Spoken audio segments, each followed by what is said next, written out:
A paz, meus irmãos e irmãs. Estamos aqui nesse vídeo para mais uma formação. Nesse vídeo de hoje nós vamos falar sobre Dia de Finados. Antes de iniciarmos propriamente essa formação, rezemos invocando a Trindade Santa sobre nós. Em nome do Pai, do Filho e do Espírito Santo. Amém. Pai Santo, enviai sobre nós o vosso Espírito Santo, para que Ele nos dê toda a sabedoria necessária, todas as luzes, para compreendermos melhor, para que possamos viver bem esse dia. Em nome do Pai, do Filho e do Espírito Santo. Amém.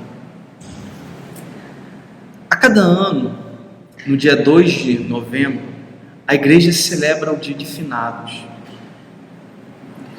Muitos podem cair no erro de pensar que a Igreja festeja a morte. Só que, pelo contrário, a Igreja celebra a vida após a morte, a vida eterna que Jesus Cristo nos conquistou para nós na cruz. Visto que a morte ela não é o fim, e nós não podemos entender a morte nunca como fim, mas para aqueles que creem, a morte, quando nós morremos, para aqueles que morrem unidos em Jesus Cristo, a morte é a passagem para a vida eterna. E essa vida eterna nada mais é do que a comunhão, esse encontro pessoal e total com Deus. É importante deixar claro que a fé da Igreja Católica ela não crê na reencarnação, na qual o homem voltará à vida num outro corpo, se reencarnando. Há somente uma morte. Quando ela chegar, o homem irá diante de Deus prestar contas da sua vida, daquilo que escolheu enquanto peregrinava na terra. Nós estamos aqui, somos peregrinos nessa terra, caminhamos para a pátria definitiva, que é a pátria, que é o céu. No entanto, ao longo desse caminho nós podemos escolher pelo bem, que é Deus, ou pelo mal. Então é necessário sempre nós nos questionarmos acerca de quem nós estamos buscando, ou o que nós estamos buscando, o que nós estamos fazendo da nossa vida. A Igreja professa a realidade, e é isso, a realidade do céu e do inferno, onde no céu nós viveremos eternamente com Deus, e no inferno seremos afastados a uma alta exclusão. Essas são duas realidades permanentes. Aqueles que foram para o céu não podem sair de lá, não podem ir para outro lugar. E aqueles que foram condenados ao inferno, nessa alta exclusão, eles não podem sair de lá também. Nós podemos ver claro isso, que há aquela passagem de Lázaro e do rico, onde Lázaro vai para o seio do pai Abraão, e o rico é lançado nas chamas eternas. E há um abismo que separa essas duas realidades. O ensinamento, o Catecismo da Igreja ensina, no número 125, que viver no céu é viver com Cristo. O céu é o estado de comunhão perfeita com Deus. Já o inferno é o estado de autoexclusão definitiva da comunhão com Deus e com os bem-aventurados. Isso o Catecismo vai nos ensinar no número 133. Não é Deus que envia para o inferno. Isso precisa ser claro na nossa vida. Mas sou eu, é cada um de nós, por livre vontade, que opta em não amá-lo. O homem será recompensado por suas escolhas, sejam elas para o amor que é Deus, quando nós escolhemos Deus e queremos Ele a todo custo da nossa vida, no sentido, essa busca total de querer fazer a vontade de Deus, ou nós seremos rejeitados, quando nós fazemos a nossa escolha de rejeição total a Deus. E aí surge uma pergunta: como tenho eu vivido a minha vida? Tenho escolhido a Deus ou tenho rejeitado? Tenho escolhido o sumo bem ou tenho deixado com que deixe a vida me levar no sentido negativo, vivendo toda a devassidão desse mundo? Só entra no céu Antes disso, a gente precisa entender algo, ponto que o catecismo ele vai apresentar, que o inferno, na verdade, não é Deus que nos coloca no inferno, mas nós que, por autoexclusão, pelas nossas escolhas, vamos cada vez mais nos afastando de Deus. E falar sobre isso, nós precisamos entender que só entra no céu as almas totalmente purificadas. A morte, o catecismo vai dizer para nós, no número 121, dizendo que a morte põe fim à vida do homem como tempo aberto ao acolhimento ou à recusa da graça divina manifestada em Cristo. Ao morrer, o homem comparece diante de Deus para o juízo particular. Nesse juízo, sua vida será colocada em relação à de Cristo. A nossa vida vai ser colocada diante da vida de Cristo como num espelho e veremos se nós buscamos nos configurar a Ele ou nos afastamos, ou nós fizemos com que, ao invés de buscá-lo, nós rejeitamos Ele na nossa vida. E pelas nossas escolhas, pelas escolhas que fizemos, receberemos a retribuição eterna, seja ela para as felicidades eternas no céu, seja ela para a infelicidade eterna, que é o inferno. No entanto, aquelas almas que morrem na graça de Deus, na amizade dele, mas não conseguiram a completa purificação, embora tenham garantido já na sua vida a vida eterna, a salvação eterna, porque elas escolheram Deus, mas algo ainda que fez com que elas não se purificassem totalmente, passam por uma purificação final. Essa purificação final, o catecismo vai dizer para nós, a igreja denomina para nós de purgatório. Como que isso se dá? Como e por que isso se dá? A gente precisa entender. O homem, ao dizer sim para Deus, diz não ao pecado. Essa é uma lógica. No entanto, o homem, por fraqueza, acaba cometendo um pecado. Nesse caminho de querer buscar a Deus, diz a palavra de Deus que o justo peca no mínimo 7 vezes. Nós caímos, nós cometemos pecados. Cada pecado acarreta no homem a culpa e a pena temporal. A culpa é porque ele é responsável, foi sua livre vontade que escolheu fazer aquele ato. Então ele tem a culpa daquele ato. A pena é porque cada ato traz em si uma consequência. Se eu pego um objeto de alguém, um celular de alguém, e taco ele no chão, eu tenho a culpa daquele pecado. Eu quebrei aquele celular. E eu também tenho a consequência. Aquele celular agora não dá mais para utilizar. Ele foi danificado, ele foi quebrado. Então, sempre está essa realidade. Então a gente precisa ser sempre diante de nós. E aí a gente tem que entender que nós precisamos não só buscar o perdão de Deus, para que a culpa saia da nossa vida. Eu vou até Deus através do sacramento da confissão e eu peço perdão a Ele.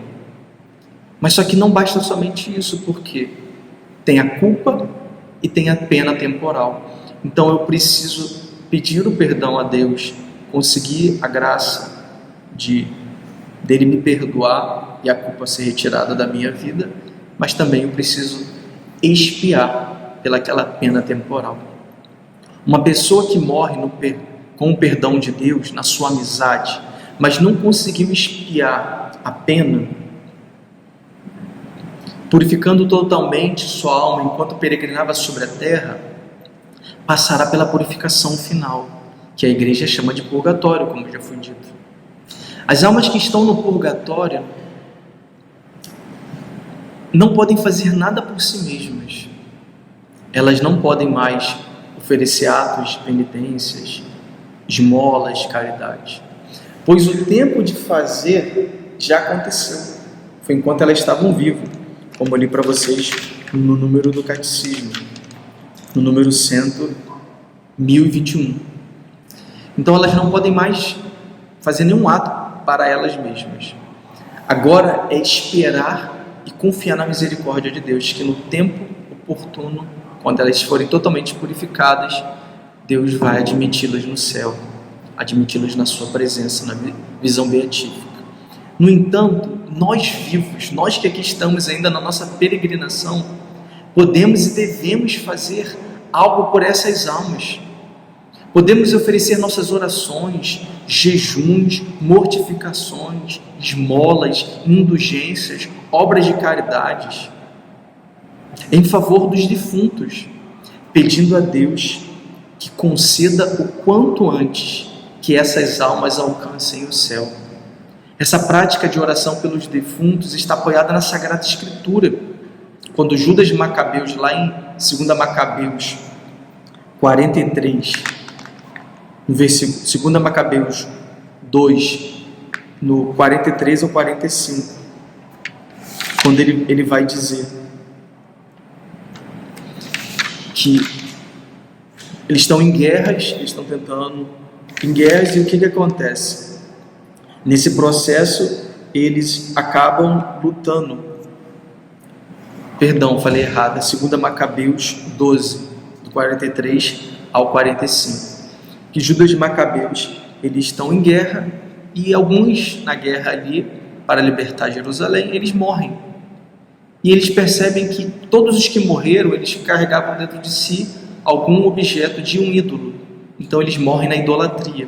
E Judas Macabeu leva daqueles despojos da vitória, ele leva para Jerusalém, para que lá no santuário eles pudessem, no templo, oferecer sacrifícios para que esses pudessem obter o perdão dos pecados. São Paulo também, ele fala algo em 1 Coríntios 3,15, quando ele vai falar algo de um fogo purificador, que é essa realidade, onde as pessoas que estão no purgatório estão se purificando. Com base nisso tudo, nós podemos entender que o dia de finados é um dia especial para rezarmos pelos mortos, por esses que se purificam, esperando o dia que chegarão à visão beatífica de Deus.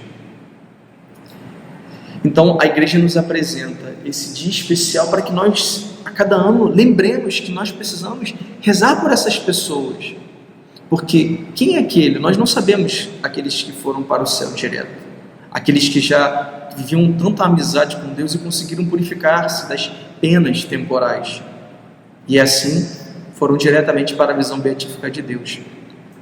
Mas a igreja reconhece que há aquelas almas que tiveram que ainda passar por esse purificatório, pelo purgatório, para purificar-se plenamente, porque somente os puros, totalmente puros, vão diante de Deus. Então, o purgatório é um ato último da misericórdia de Deus, daqueles que ele reconhece que morreram em estado de graça, mas não conseguiram se purificar totalmente. Então, esse dia de finados é um dia de rezarmos por esses, porque talvez um dia também será a nossa vez. Talvez reconhecer que precisamos entregar as nossas vidas, as nossas orações. É preciso destacar que a oração, a prática da oração pelos fiéis defuntos, não é algo somente desse dia. Eu não só faço isso no dia de finados, mas a igreja faz isso em cada celebração da Santa Missa. Há uma oração eucarística que pede por aqueles que já passaram, aqueles que já fizeram a sua Páscoa. Nas vésperas, uma das orações das horas litúrgicas, das horas canônicas, onde o sacerdote religioso e o povo de Deus também é convidado a rezar, na última prece é feita pelos mortos. Então a igreja sempre reza pelos seus fiéis defuntos, por aqueles que já fizeram a sua passagem, que estão. A igreja faz uma divisão, onde a igreja triunfante, aquela que está no céu, a igreja padecente, que é aquela que está aqui conosco, e aí, ou melhor, a igreja padecente, que é aquelas que estão no purgatório se purificando, e a igreja peregrina, caminhante, militante, aquela nós que estamos aqui caminhando rumo para a pátria celeste. Que toda essa formação, todo esse caminho que foi feito aqui, precisa fazer algo que possa despertar duas realidades em nossa vida, em nosso coração. Primeiro, a necessidade que temos de nos purificar das penas temporais, através das mortificações, das esmolas e das obras de caridade.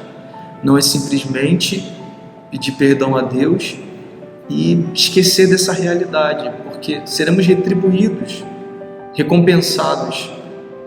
Deus há de realizar a partir das nossas escolhas. Não é Ele que nos exclui, mas somos nós que, pelas nossas escolhas, vamos nos excluir dele.